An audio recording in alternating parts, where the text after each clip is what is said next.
Bienvenidos, soy el docente Jorge Reyes y lo estoy invitando a ver una introducción a las leyes del movimiento de Newton, parte de la física mecánica conocido como la dinámica. Buenos días. Hoy vamos a comenzar con otro importante tema de la mecánica y tiene que ver con las leyes de Newton, también conocida como las leyes del movimiento de Newton. Antes que eso, pues hagamos un recuento de los conceptos que hemos visto hasta ahora. Hemos visto el concepto de qué es el desplazamiento,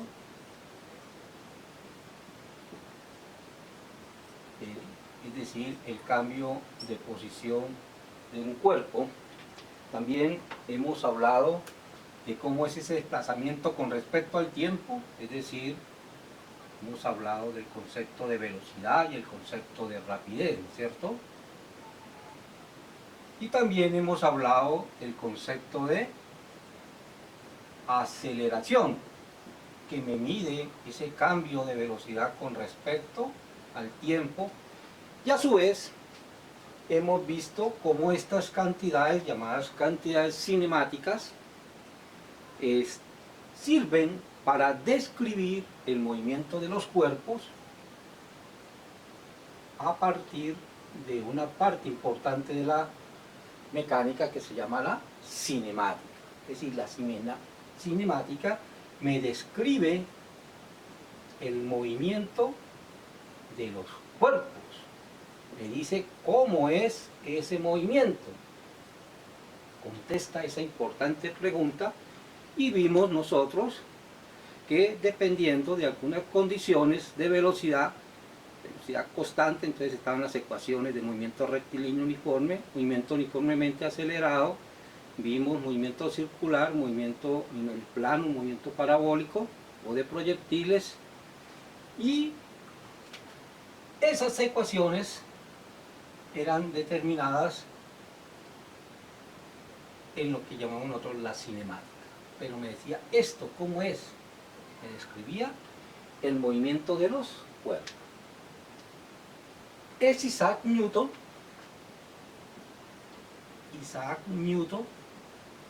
quien primero explica el por qué ocurre el movimiento, cuál es la causa de que un cuerpo acelere, es decir, cuál es la causa de que el cuerpo cambie su velocidad. Isaac Newton introduce un concepto que ya lo habían trabajado otros científicos y establece unas leyes que se llaman las leyes del movimiento de Newton, y aparece una nueva rama entonces en la mecánica que se llama la dinámica.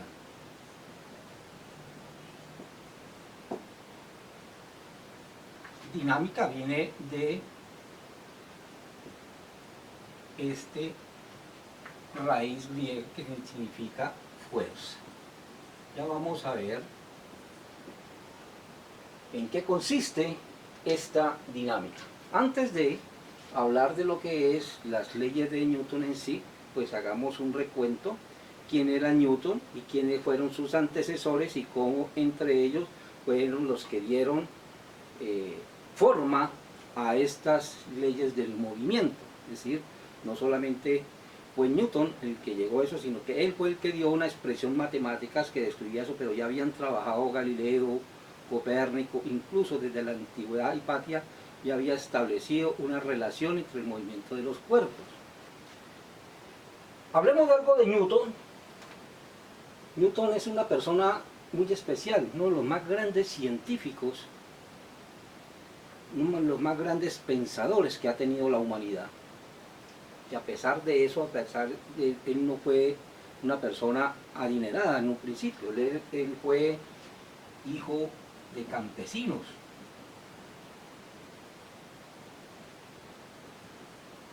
Él es hijo de campesinos.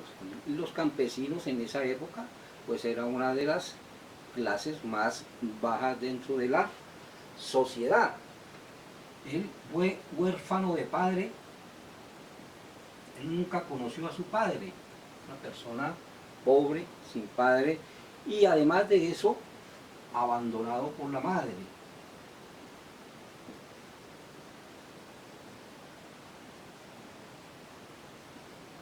Una persona que la madre se casa y deja a su hijo porque Newton nació prematuro y era un niño enfermizo del cual prácticamente nadie daba ninguna tentativa de vida, es decir, él prácticamente decía, no, una persona prematura en esa época era prácticamente alguien que descartaba, ¿no es cierto? A pesar de eso, la madre lo abandona y lo deja con su abuela, en la cual tiene un padrastro,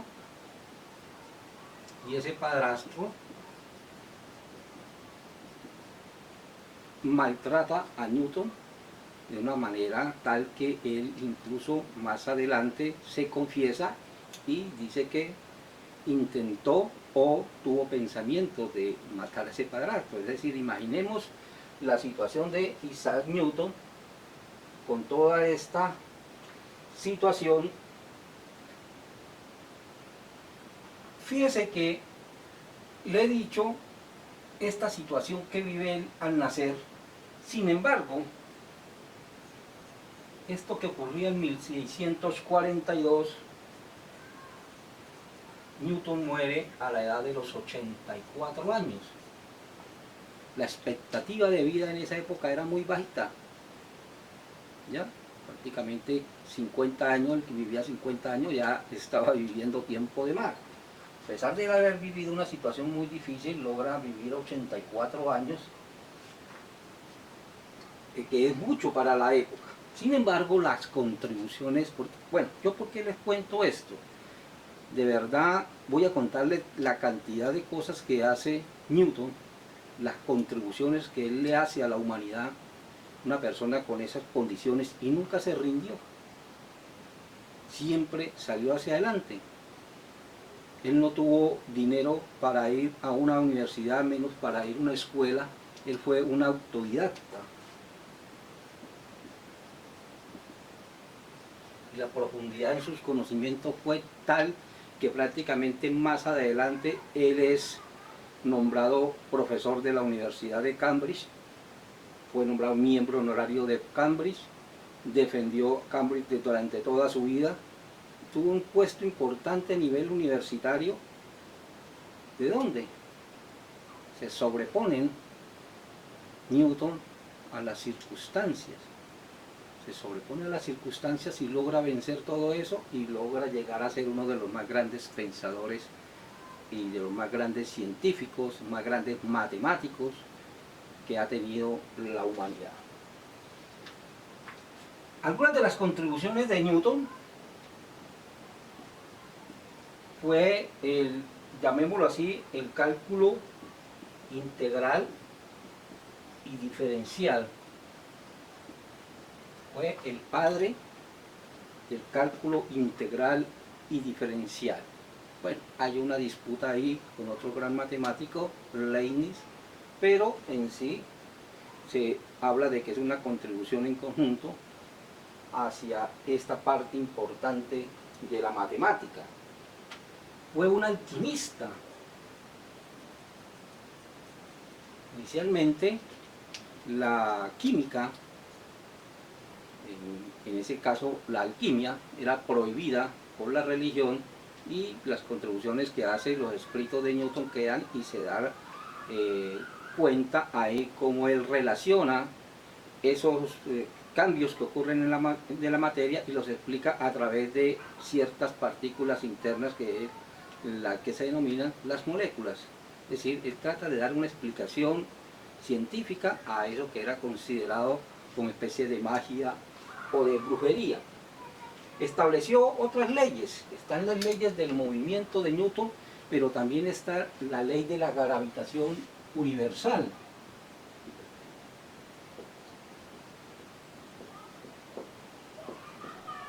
Aquí pues es importante el trabajo y la contribución de Copérnico y otras personas que que le antecedieron.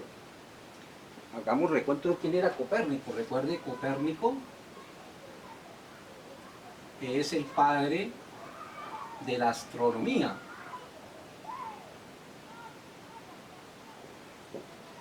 Fue el primero que se atrevió a decir que es la Tierra la que gira alrededor del Sol y que todos los planetas giran alrededor del Sol. El sistema, recuerde que Copérnico habla del sistema heliocentrista, lo cual le costó la persecución de la Iglesia, dado que en esa época se consideraba que nosotros éramos el centro del universo, éramos el centro de todo, y llegar a alguien a decir que no somos el centro de nada, sino que giramos en torno a eso, le costó a Copérnico la persecución. A Copérnico también se le considera el padre de la ciencia moderna.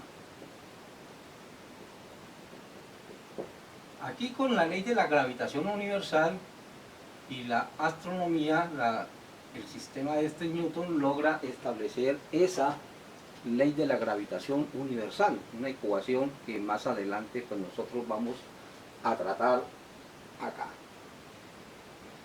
También se basó, dio las leyes de la viscosidad, es decir, Newton trabajó con fluidos, aplicaciones de los fluidos.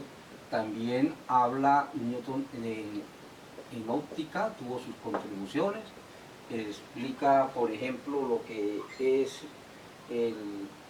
la dispersión de la luz en un prisma.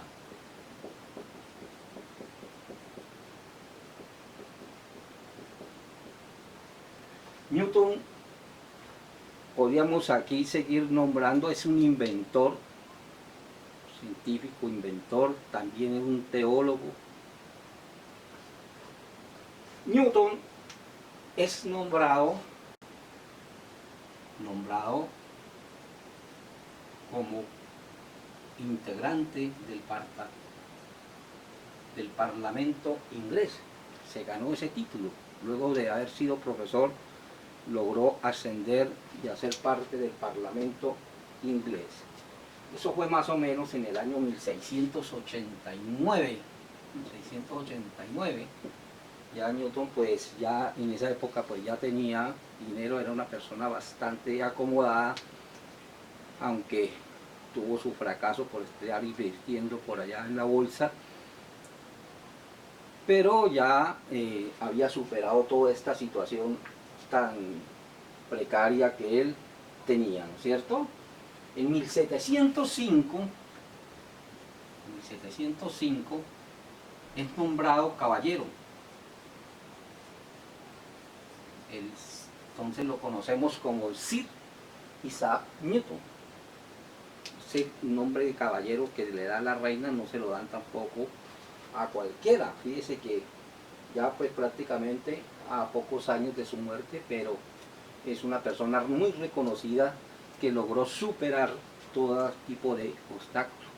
Es importante que lo tengamos en cuenta nosotros que vivimos quejándonos, ay, que esto, que lo otro, y nos echamos a morir y no logramos superar los obstáculos que se nos presentan.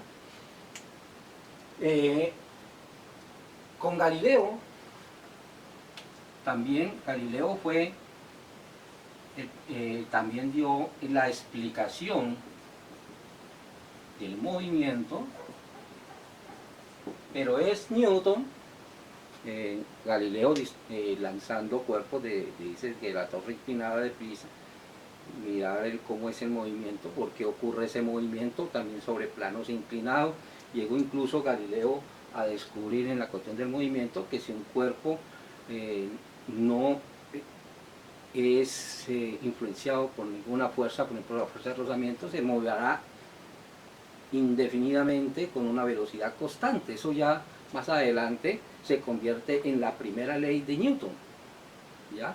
Pero fue Galileo, pero Galileo no era un matemático, y Newton tuvo que inventarse esa matemática, el cálculo diferencial, para poder dar explicación a ese fenómeno. Es decir, no se quedó ahí, sino que avanzó hacia las matemáticas para poder representar de una manera científica la primera, segunda y tercera ley de Newton.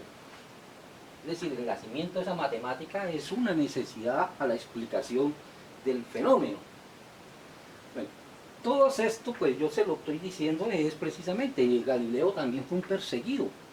Galileo, por defender a Copérnico en el sistema heliocentrista, también fue condenado por la iglesia. Bueno, no fue condenado a muerte, pero sí al encierro.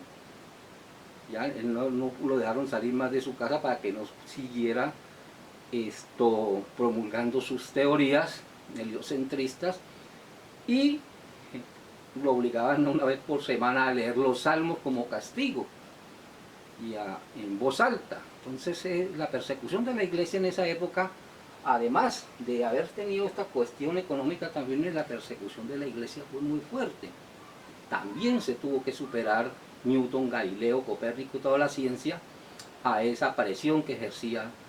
No era una presión simplemente de crítica, era una presión de que si no obedecía era ejecutado, era obligado a desistir a las malas, o encerrado, encarcelado, o hasta la muerte le podía costar. Esas situaciones, y llegar entonces a ser considerado como uno de los más grandes científicos de la humanidad, pues es un logro que muchos deberíamos tratar de emular o al menos superar, ¿cierto? Vamos ahorita entonces ya a entrar en qué consiste las leyes de Newton, después de este pequeño resumen, y hablar de eso que el concepto que introduce, que es el concepto de fuerza y cómo está relacionado con ese movimiento.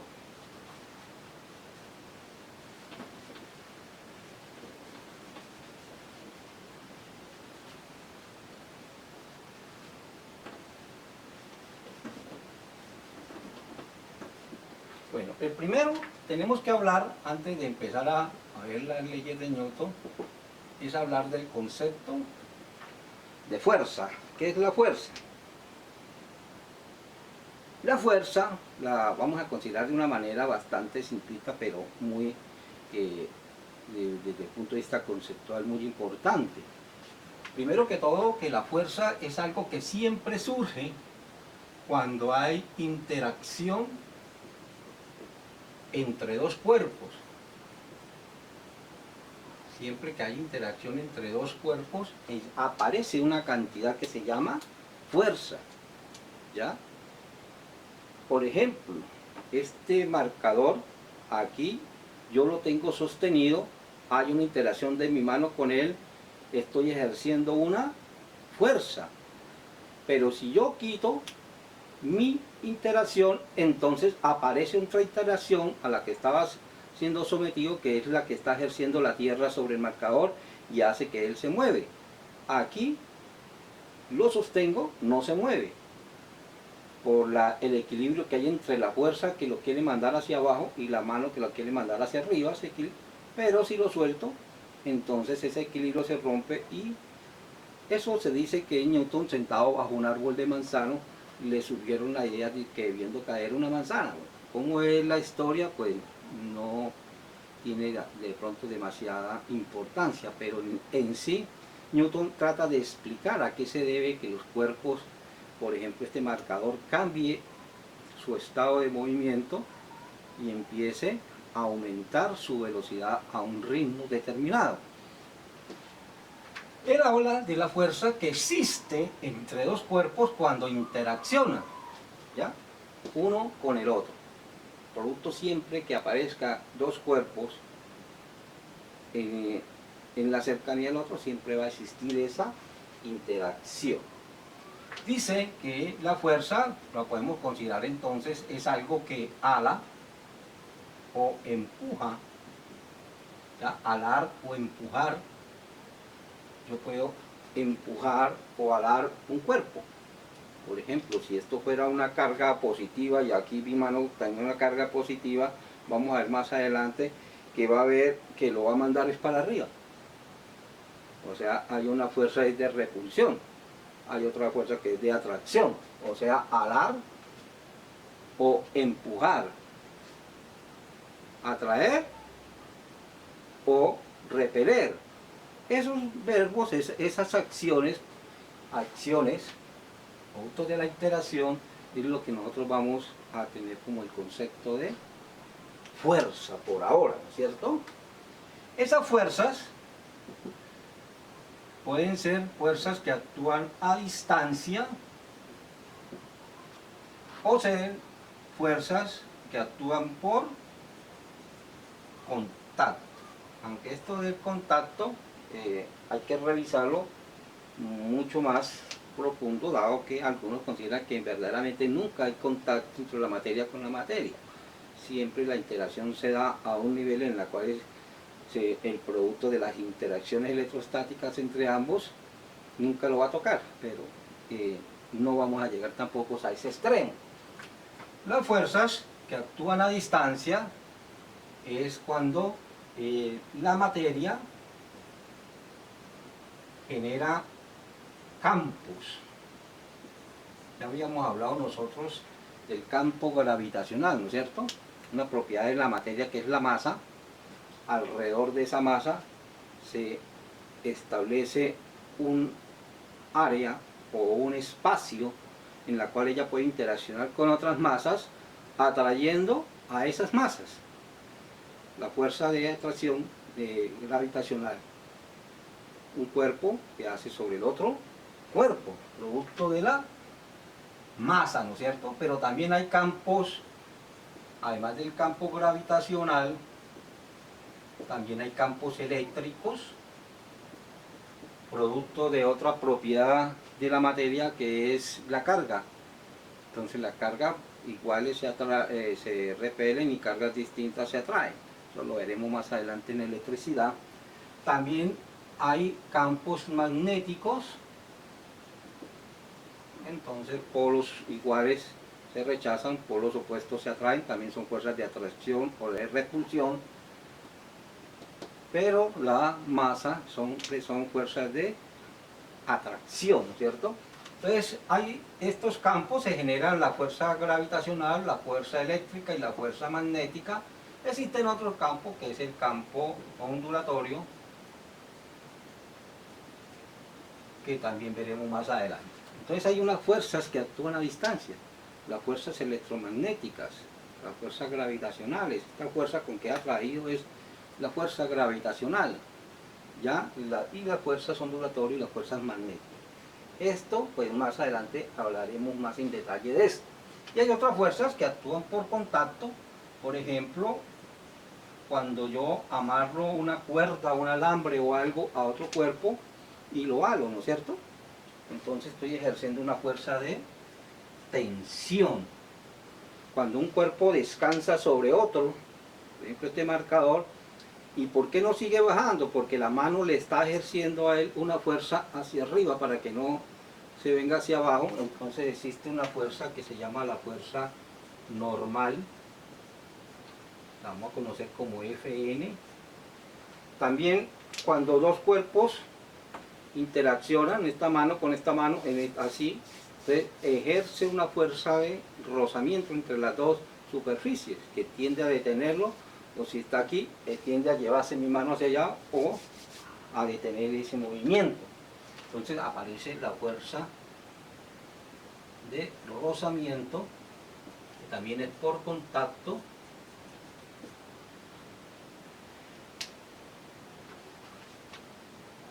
En sí, cualquier fuerza que se aplique a un cuerpo, mi mano empujando un cuerpo o jalando un cuerpo, se denomina, son fuerzas por contacto. Entonces la fuerza es esa interacción que aparece cuando los cuerpos interactúan, jalando o empujando un cuerpo, atrayendo o repeliendo un cuerpo, que pueden ser fuerzas a distancias o pueden ser fuerzas por contacto. También vamos a hablar aquí de las fuerzas fundamentales que existen en la naturaleza. La fuerza gravitacional es una, la fuerza nuclear que se da a pequeñas distancias dentro del átomo, el que mantiene unido el núcleo. La fuerza nuclear es una fuerza que no es electrostática, tiene esta que sino es una fuerza que mantiene unido a los protones allá con los neutrones dentro del núcleo, pero actúa a pequeñas distancias pero es el que le da coherencia, consistencia a la materia. Y otra fuerza de la naturaleza, que son las fuerzas electromagnéticas. Y está la fuerza nuclear fuerte y la fuerza nuclear débil, alguna de ellas para explicar la desintegración de los átomos. Por ahora vamos a dejar nosotros esos conceptos ahí sobre fuerza, sobre qué es la fuerza por contactos y fuerzas por distancia. Vamos a hablar, por ejemplo, de la tensión, ¿no es cierto? Ya dijimos que la tensión es una fuerza cuando un cuerpo, por ejemplo, aquí hay una polea, aquí hay en la polea aquí hay un cuerpo cargando, entonces aquí hay una persona,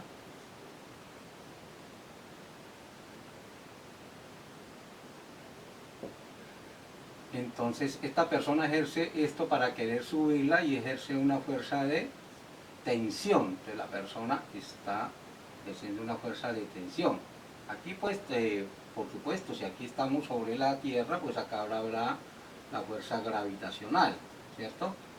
Pero esta fuerza de tensión la ejercen los cables, las cadenas, los alambres, los lazos, etcétera. Cualquier cuerpo de esa naturaleza ejerce fuerzas de tensión. La otra fuerza que nombramos aquí es la fuerza normal. La fuerza normal, si yo tengo un cuerpo sobre una superficie, la fuerza normal siempre va a estar referida a una fuerza que una superficie ejerce sobre la otra. Esta es la fuerza normal. En este caso, este es el suelo sobre este cuerpo. La fuerza que la superficie está ejerciendo aquí este cuerpo, si este cuerpo se llama el cuerpo A, entonces sobre el cuerpo A.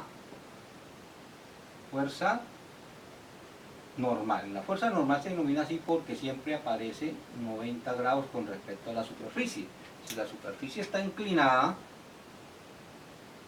entonces la fuerza normal va a ser perpendicular a esta superficie y tendrá esto, ¿no es cierto? Dirección. O sea, siempre va a ser perpendicular a la superficie en contacto. Y la otra fuerza que nombramos ahí es la fuerza de rozamiento. La fuerza de contacto de rozamiento es cuando también tengo una superficie. Entonces, si este cuerpo que está aquí arriba, si está en un movimiento en este sentido, va a aparecer una fuerza que se opone a ese movimiento, que va a ser contraria al movimiento y siempre es paralela a la superficie.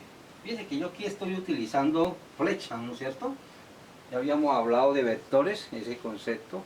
La fuerza es una cantidad vectorial, tiene magnitud y tiene sentido y tiene orientación y tiene un punto de aplicación. Esos conceptos de vectores también los vamos a aplicar aquí a la fuerza, ¿ya? Porque es una cantidad vectorial, ¿sabes? Tenemos que colocarle aquí la flechita arriba, que son cantidades vectoriales, ¿no es cierto? La tensión también es una cantidad vectorial. Esta fuerza entonces de rozamiento es paralela. Si estamos aquí sobre este plano inclinado, pues este cuerpo tiende a irse para abajo, ¿no es cierto? Si tiene tendencia a irse para abajo, va a haber la fuerza de rozamiento en sentido contrario.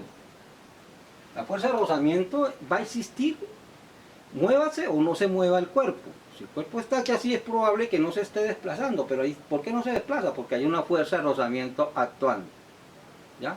En el momento en que aquí también vamos a ver el peso, ¿no es cierto? El peso siempre, el peso,